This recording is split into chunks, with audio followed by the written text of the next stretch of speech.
Happy Chinese New Year! 新年快乐 Happy New Year! Happy New Year! And a happy Chinese New Year to everyone. Why do you have this painting? It's a horse!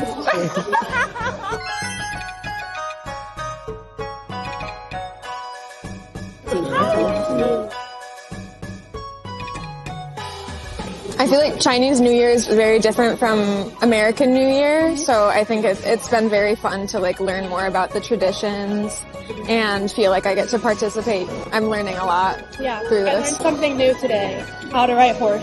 Yeah, learned how to ride horse today. Yeah.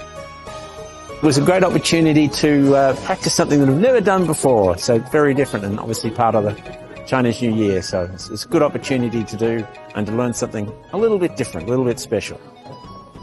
2026年新年，陶溪川艺术中心邀请国内外驻场艺术家和异空间创客相聚，一起写春联、剪纸、拓印、吃饺子，用创意连接传统与艺术。